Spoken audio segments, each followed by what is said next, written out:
Sri Kuberan TV நேயர்களுக்கு astro KS ஐயங்காரின் பணிவான நமஸ்காரங்கள். இப்போ நம்ம சனி வக்கரத்தை பற்றி பார்க்க வந்திருக்கோம். 2/7/2025 17/11/2025 வரலும் உண்டான கிட்டத்தட்ட ஒரு 4.5 மாதம் பார்த்தாலேயானால் சனி வக்ரகதி அடைகிறார். இந்த சனி வக்ரகதி அடைகிறது அப்படின்னா என்ன அப்படின்னா, பொதுவாகவே வக்ரம் என்பது அப்படின்னு பார்த்தாலேயானால் தன்னுடைய திறனை இழக்க செய்வது. அதனால் தன்னுடைய செயல்களில் அதனுடைய செயல்கள் இழந்து இருக்கக்கூடிய காலகட்டமாக இருக்கும். அது என்ன செய்யணும் இருக்கோ அந்த இடத்துல இருக்கக்கூடிய விஷயங்களை செய்ய முடியாத நிலைமையை வக்கரம் என்று சொல்கிறோம். அதனால தான் சொல்கிறது வக்ரகதி அடைகிறதுன்றது மூலியமாக அவர்களுடைய திறமை கம்மியாகக்கூடிய வாய்ப்புகள் உண்டு. சரி, இப்போ இந்த கிரகத்தினை எடுத்து பார்த்தோமே ஆனால் சனி பகவான் வக்ரகதி அடைகிறார். எண்ணியிலிருந்து 2/7/2025 அதாவது ஆனி மாதம் கிட்டத்தட்ட ஒரு 18ஆம் தேதியிலிருந்து அவர் வக்கரகதியில் போகிறார். வக்கரகதியில் போகும்பொழுது என்ன ஆகும் அப்படின்னு பார்த்தீங்கன்னா, பொதுவாகவே வருட கிரகங்கள் அப்படின்னு சொல்லக்கூடியது, அதாவது குருவும் சனியும், ராகு கேத்துக்கு வக்கரம் கிடையாது, சூரியனுக்கு கிடையாது, சந்திரனுக்கு கிடையாது. மிச்சம் இருக்கக்கூடிய கிரகங்களுக்கு பார்த்தீங்கன்னா வக்கரம் அடையக்கூடிய வாய்ப்புகள் உண்டு. இதில் வருட கிரகங்களுக்கு பார்த்தீங்கன்னா சனி குரு இந்த 2 கிரகங்களுக்கும் 5ஆம் இடத்திலிருந்து, அதாவது அவர்கள் இருக்கும் இடத்திலிருந்து 5ஆம் இடத்திற்கு போகும்பொழுது வக்கரம் ஆரம்பிக்கிறதும், அதற்கப்புறம் 9ஆம் இடத்திற்கு போகும்பொழுது வக்கர நிவர்த்தி அடைகிறதும் இது நார்மலாக நடக்கக்கூடிய ஒரு விஷயம். சனி பகவான் ஒரு ராசியில் 2.5 வருஷம் அவர் இருக்கக்கூடிய காலகட்டங்கள்னு பார்க்கும்பொழுது கிட்டத்தட்ட 2 தரம் வக்கரகதி ஆகக்கூடிய வாய்ப்புகள் மிகவும் அதிகமாக இருக்கும். 2லேருந்து 3 தரம் ஆகக்கூடிய வாய்ப்புகள் இந்த 2.5 வருஷத்தில் நடக்கக்கூடிய வாய்ப்புகள் உண்டு. ஏன்னா சனி ஒரு வருஷத்துக்கு பார்த்தாலேயானால் 12 ராசிக்கு சூரியன் சுற்றி வரும்போது 5லிருந்து 9ஆம் ராசி வரும்பொழுது ஒரு வருஷமும் அந்த மாதிரியான வக்கரகதிகள் அடையக்கூடிய வாய்ப்புகள் உண்டு. சரி, இப்போ சனி வக்கரகதி அடைகிறதுனால என்ன ஆகும் அப்படின்னு பார்த்தாலேயானால் சனி வக்கரம் ஆகும்பொழுது அதனுடைய செயல்பாடுகளில் நிச்சயமாக தன்மை இழக்கக்கூடிய வாய்ப்பு உண்டு. சரி, அதனுடைய செயல்பாடுகள்னு எடுக்கும்பொழுது அதனுடைய காரகத்துவம்னு சொல்லக்கூடியது, சனி பொதுவாகவே ஆயுள் காரகன் அப்படின்னு ஜோதிட சாஸ்திரத்தில் கொடுக்கப்படுறது. அதை தவிர சனி பகவானை காரகத்துவத்துக்கு முக்கியமாக சொல்லக்கூடியது அப்படின்னு பார்த்தோன்னா உங்களுடைய தொழிலை சார்ந்த கர்ம காரகன்னு சொல்லக்கூடியது சனி பகவான் உள்ளது. அதனால் தொழில் சார்ந்தோ உங்களுடைய ஆயுள் சார்ந்தோ உண்டான விஷயங்களை சனி பகவானை குறிப்பிட்டு பார்ப்பாங்க. ஏன்னா காரகத்துவத்துக்கு அந்த சனி பகவானை அந்த விஷயத்தை செய்யக்கூடியவர். சரி, இந்த காலகட்டத்தில் வக்கரகதியில் இருக்கும்பொழுது என்ன ஆகும் அப்படின்னா, சில நேரங்களில் சில பேருக்கு பார்த்தாலேயானால் வக்கரம் பெற்ற சனியாக இப்பொழுது வரும்பொழுது சில விதமான பிரச்சனைகளை ஏற்படுத்தக்கூடிய வாய்ப்புகள் இருக்கும். எப்படி அப்படின்னா, அவர்கள் உடல் நலத்தில் பின்னடைவு ஏற்பட்டிருந்தாலோ இல்லைன்னா வியாபார நிமித்தமாக புது முயற்சிகள் எடுக்கக்கூடிய காலகட்டமாக இருந்தாலோ அந்த காலகட்டங்களில் பின்னடைவு ஏற்படக்கூடிய வாய்ப்புகள் மிகவும் அதிகம். சரி, இந்த சனி பகவானுக்கு என்ன ஒரு எளிய பரிகாரங்கள் செய்யலாம் அப்படின்னு பார்த்தாலேனால் சனி காயத்ரி மந்திரம் சொல்லலாம். சனி காயத்ரி மந்திரம் அப்படின்னு சொல்லக்கூடியது என்ன அப்படின்னு பார்த்தாலேனால் ஓம் காகத்வஜாய வித்மஹே கட்கஹஸ்தாய தீமஹி தன்னோ சனீஸ்வர பிரசோதயாத்து அப்படின்ற ஒரு சனி காயத்ரி மந்திரம். அதற்கு பிறகு ஓம் சனீஸ்வராய வித்மஹே சாயாபுத்ராய தீமஹி தன்னோ சனி பிரசோதயாத்து அப்படின்ற சனீஸ்வரனுடைய இன்னொரு காயத்ரி மந்திரமும் சொல்லக்கூடியது. இது ஒரு நாளைக்கு 8 முறை ஜபிப்பதன் மூலியமாக சனி பகவானுக்கு மூலியமாக அடையக்கூடிய பிரச்சனைகளிலிருந்து விடுபடக்கூடிய வாய்ப்புகள் உண்டு. சரி, சனி பகவானை பொறுத்தவரையும் ஒரு இடத்துல எந்த இடத்துல இருக்காரோ அவருடைய பார்வைகள்னு சொல்லக்கூடியது 7ஆம் பார்வை எல்லா கிரகங்களுக்கும் உண்டு. அதை தவிர பார்த்தாலேயானால் சனி பகவானுக்கு 3-10 என்று சொல்லக்கூடிய பார்வைகளும் இருக்கிறதாக ஜோதிட சாஸ்திரத்தில் சொல்கிறாங்க. சனி பகவானுக்கு ஏன் இவ்வளோ முக்கியத்துவம் போடுகிறோம் அப்படின்னா, அவர் ஆயுள் காரகன் அப்படின்றதுனாலும் உங்களுடைய கர்மத்தை அவர் காப்பார், அதாவது கர்மத்தினுடைய விஷயங்களை சொல்லக்கூடியவர் அப்படின்றதுனாலும் உங்களுடைய பூர்வ ஜென்ம முன்வினைகள் எல்லாவற்றிற்கும் அவர் காரகத்துவமாக அமையறதுனால அவருடைய காலகட்டமான 7 சனி, அஷ்டமத்து சனி, அர்த்தாஷ்டம சனி இந்த காலகட்டங்களில் உங்களுடைய கர்மாவின் பலன்களை நிச்சயமாக கொடுப்பார். அதனால தான் சனி அவருடைய உச்ச வீடுன்னு சொல்லக்கூடிய துலாத்தில் இருக்கிறதுனாலும், ஏன்னா உச்ச துலாம் அப்படின்னு சொல்லக்கூடுறது அளவுகோல்னு பேர். அதாவது ஒரு பக்கம் அதிகம் ஒரு பக்கம் கம்மி அந்த மாதிரியான விஷயங்களே கிடையாது. அதனால் 2 பக்கமாக சமநிலையாக பார்க்கக்கூடியவர் சனி என்பதனால் சனி பகவான் உச்சம் பெறும் இடம் அப்படின்னு சொல்லக்கூடியது அப்படின்னு பார்த்தாலேயானால் துலாம்.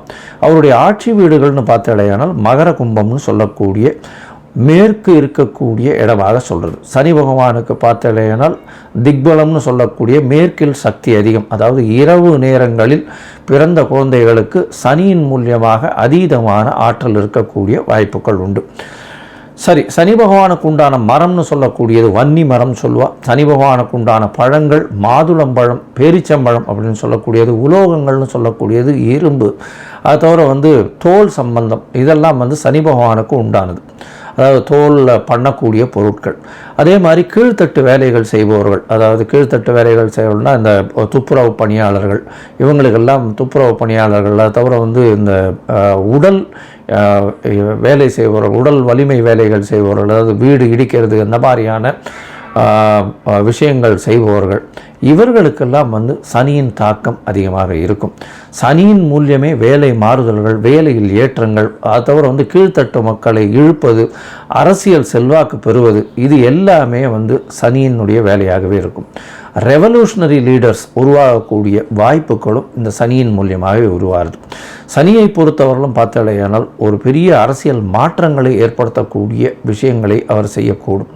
இப்போ வக்கரகதி அடையிறதுனாலும் குருவின் பார்வை இருக்கிறதுனாலும் சில பிரச்சனைகள் அரசாங்கத்திற்கு நிச்சயமாக வரும். அதுவும் இந்த இது சொன்னீங்கன்னா அந்த ரெவல்யூஷனரி பார்ட்டு, அதை தவிர விவசாயிகள் மூலியம், கீழ்த்தட்டு மக்கள் வேலை செய்வது மூலியமாகவும், இன்சூரன்ஸ் மூலியமாகவும், அதை தவிர ஆகாய ஊர்திகள், விமானங்கள், அதை தவிர ரயில் வண்டிகள் பிரச்சனைகள், இதெல்லாம் வரக்கூடிய வாய்ப்புகள் இந்த காலகட்டத்தில் நிச்சயமாக உண்டு.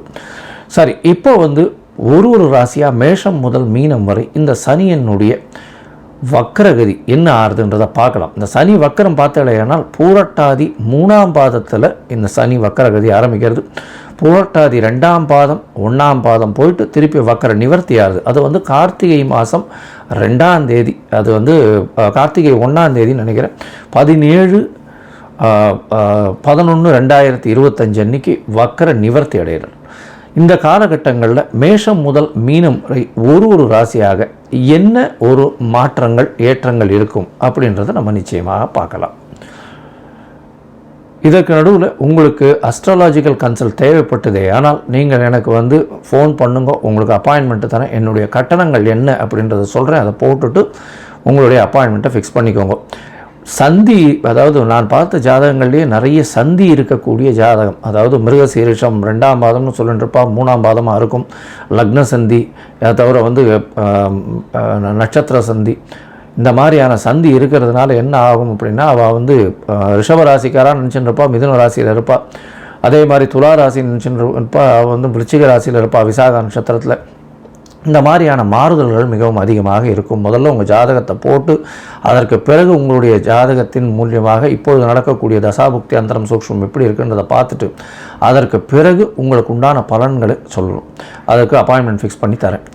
எனக்கு உண்டான கட்டணம் என்னன்றதையும் போடுறேன். அந்த கட்டணத்தை செலுத்தி அப்பாயின்மெண்ட் வாங்கிக்கோங்க. இப்போது மேஷம் முதல் மீனம் வரை சனி வக்கர நிலை என்ன செய்யும் அப்படின்றத பார்ப்போம். துலாம், சித்திரை, சுவாதி, விசாகம், இந்த 3 நட்சத்திரம் 9 பாதங்களை கொண்ட ராசி. ராசியின் அதிபதி அப்படின்னு சொல்லக்கூடியவர் சுக்கிரன்.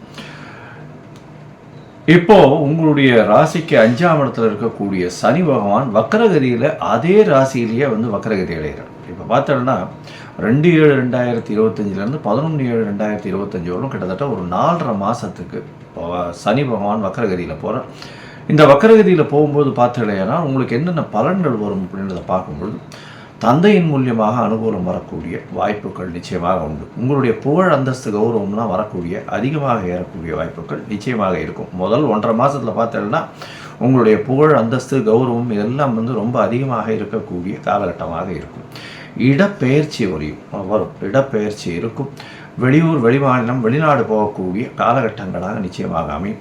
குழந்தை பிராப்தி ஏற்படக்கூடிய, ஆண் குழந்தை பிறக்கக்கூடிய வாய்ப்புகள் இந்த காலகட்டத்தில் நிச்சயமாக அமையும். பொதுவாகவே சனி பகவானை பொறுத்தவரையும் கர்ம காரகன்னு சொல்லுவோம், அதை தவிர ஆழ்காரகன்னு சொல்லுவோம். காரகத்துவத்தில் இந்த ரெண்டுத்தையும் சொல்லுவோம். கர்மம்னு சொல்லும்பொழுது உங்களுடைய தொழிலை பற்றி சொல்லக்கூடிய விஷயம், அதாவது தொழிலை பற்றி சொல்லக்கூடியது அப்படின்னும் பொழுது 5ஆம் இடத்துல போய் சனி பகவான் இருந்து அவர் வக்கரகதி அடைகிறதுனாலையும் குரு பகவானால் பார்க்கப்படுறதுனால உங்களுடைய குலத்திற்கு உண்டான உங்கள் தாய் தந்தையர் உங்களுடைய தந்தையர் உங்களுடைய மூதாதையர்கள் செய்த தொழில் உங்களுக்கு இருக்குமே ஆனால் அது மிகப்பெரிய ஏற்றத்தை கொடுக்கக்கூடிய காலகட்டமாக இந்த காலகட்டம் அமைய போகுது. இந்த காலகட்டத்தில் பார்த்தலையானால் உங்களுடைய ராசிக்கு அதாவது எதிர்பாலினத்தவர் மூலியமாக ஒரு நல்ல வெற்றி செய்தி வரக்கூடிய வாய்ப்பும் கூட்டு தொழிலில் பெரிய ஏற்றம் இருக்கக்கூடிய காலகட்டமும் நிச்சயமாக அமைப்போம். இந்த துலா ராசிக்காரர்களுக்கு பார்த்தோம்னா தொழிலில் நல்ல ஒரு ஏற்றம் இருக்கும், மறைமுக வருமானங்கள் இருக்கக்கூடிய காலகட்டமாக இந்த காலகட்டம் அமைப்போகிறது. வெளியூர் வெளிமாநிலம் செல்லக்கூடிய பாக்கியம் நிச்சயமாக இருக்கும். துலா ராசிக்காரர்களுக்கு சமசப்தமம்னு சொல்லக்கூடிய மேஷத்தை சனி பார்க்குறார், வக்கர சனி பார்க்குறார். இந்த காலகட்டத்தில் 7ஆம் இடத்தை பார்க்கும்பொழுது சிறு மாறுதல்கள் உங்களுடைய கூட்டு தொழிலில் அமையும். அந்த மாறுதல்கள் மூலியமாக நல்ல ஒரு ஏற்றம் கிடைக்கக்கூடிய காலகட்டமாக அமைப்போம். அது தவிர உங்களுடைய ராசிக்கு 11ஆம் இடத்தையும் வக்கர சனி பார்க்குறார். வக்கர சனி 11ஆம் இடத்தை பார்க்கும்பொழுது நிச்சயமான ஏற்றங்கள் இருக்கும். உங்களுக்கு தொழிலில் அபரிமிதமான முன்னேற்றம் இருக்கும். சிறு சிறு இடையூறுகள் இருந்தாலும் தொழிலில் மாற்றங்கள் ஏற்றங்கள் வரும். பண வரவிற்கு பஞ்சம் இருக்காது. தொழிலில் அதிகமான வியாபாரங்கள் நடக்கக்கூடியதாகவோ உங்களுடைய தொழிலில் ஏற்றங்கள் இருக்கக்கூடிய காலகட்டமாக இருக்கும். இருந்தாலும் உங்களுடைய தொழில் உங்களுக்கு கீழ்ப்படிந்தவர்கள், அதாவது உங்களுக்கு கிட்ட வேலை செய்கிறவங்க, அவங்கள் மூலியமாக சிறு சிறு பிரச்சனைகள் வரும். அவர்களுக்கு சில செலவுகள் செய்ய வேண்டிய கட்டாயங்கள் அமையும். உங்களுடைய ராசிக்கு பார்த்தீங்களேயானால் அதாவது 2ஆம் இடத்தையும் சனி பார்க்குறார். அதாவது தனஸ்தானத்தை சனி பார்க்குறார். தனஸ்தானத்தை சனி பார்க்கும்பொழுது பார்த்தீங்கன்னா உங்களுக்கு சிறு சிறு பிரச்சனைகள் பண வரவில் இருந்தாலும் கண்டிப்பாக பணம் வரக்கூடிய வாய்ப்புகள் மிகவும் அதிகம். குடும்பத்தில் சிறு சலசலப்பு இருக்கக்கூடிய காலகட்டமாக அமைப்பது. மொத்தத்தில் பார்க்கும்பொழுது பார்த்தோம்னா இந்த துளாராசிக்காரர்களுக்கு இந்த வக்கர சனி பயிற்சியும் ஏற்றத்தை கொடுக்கக்கூடிய காலகட்டமாகவே அமைப்போகிறது. இந்த முதல் 1.5 மாதத்தில் ஒரு பெரிய புகழ் அந்தஸ்து கௌரவம்லாம் வரக்கூடிய காலகட்டமாக அமைய போகிறது. அது தவிர பார்த்தீங்கன்னா உங்களுக்கு பதவி உயர்வு கிடைக்கும். வெளியூர் வெளிமாநிலம் செல்லக்கூடிய வாய்ப்புகள் நிச்சயமாக இருக்கும். அதாவது இடத்தை விட்டு பெயர்ந்து செல்ல வேண்டிய கட்டாயம் அமையக்கூடிய காலகட்டமாக அமைய போகிறது. அது தவிர 2வது அதாவது 1.5 மாதத்தில் அதாவது பார்த்தீங்கன்னா அக்டோபரில், அதாவது ஆகஸ்டிலிருந்து அக்டோபர் வரலும்னு வச்சுக்கோங்களேன், ஆகஸ்ட்லேருந்து செப்டம்பர் வரலும் வச்சுட்டேன்னா அந்த காலகட்டத்தில் உங்களுடைய ராசிக்கு நிச்சயமாகவே மறைந்திருந்து பொருள் ஈட்டக்கூடிய வாய்ப்பும் வெளியூர் வெளிமாநிலம் செல்லக்கூடிய வாய்ப்பும் நிச்சயமாக உண்டு. அதுவும் இரும்பு சம்பந்தப்பட்ட தொழில், அது தவிர இந்த ஆர்ட் டைரக்டர்ஸு, அது தவிர கலைத்துறையில் இருக்கிறவங்களுக்கெல்லாம் புதிய ஏற்றம் கிடைக்கக்கூடிய காலகட்டமாக அமையும். கடைசி 1.5 வருஷம்னு சொல்லக்கூடிய அதாவது அக்டோபர் நவம்பர் இந்த காலகட்டத்தில் பார்க்கும்பொழுது நிச்சயமாக உங்களுடைய ராசிக்கு சனியினுடைய பார்வை 7ஆம் இடத்துல இருக்கிறதும் புரட்டாதி 1ஆம் பாதத்தில் சனி பகவான் போகிறதன் மூலியமாக நிச்சயமான ஏற்றம் இருக்கும். கூட்டு தொழிலில் வெற்றி கிடைக்கும். எடுத்த காரியங்கள் நிறைவேறும். சிறு சிறு சலசலப்புகள் இருக்கும் குடும்பத்தில். அதை தவிர பார்த்தீங்கன்னா உங்களுக்கு படிக்கக்கூடிய மாணவர்களுக்கு புதிய புகழ் வரும். படிக்கக்கூடிய மாணவர்களுக்கு புதிய புகழ் அந்தஸ்து கௌரவம் வரக்கூடிய வாய்ப்புகள் நிச்சயமாக இருக்கும். இந்த மாதத்தில் கண்டிப்பாக அருகில் இருக்கக்கூடிய அதாவது இது சென்னையை அடுத்து பூந்தமல்லியில் வைத்தீஸ்வரன் கோவில், அதாவது வைத்தீஸ்வரன் கோவில்னு இருக்குது. அந்த கோவிலில் இருக்கக்கூடிய சனி பகவானை போய் பிரார்த்திச்சுட்டு வர்றது ரொம்பவும் நல்லது. அருகில் இருக்கக்கூடிய இந்த நவகிரக சனிக்கு, நவகிரகத்தில் இருக்கக்கூடிய சனிக்கு எள் தீபம் போட்டுட்டு வர்றது, சனிக்கிழமை எள் தீபம் போட்டுட்டு வர்றதன் மூலியமாக உங்களுக்கு எல்லா விதமான ஏற்றங்களும் மாற்றங்களும் தீரும். ஸ்ரீ குபேரன் டிவியை பார்த்தமைக்கு நன்றிகள். மேலும் இது போன்ற தகவல்களை தெரிந்து கொள்ள ஸ்ரீ குபேரன் டிவியை சப்ஸ்கிரைப் செய்யுங்கள். மறக்காமல் பெல் ஐக்கானை கிளிக் செய்யுங்கள்.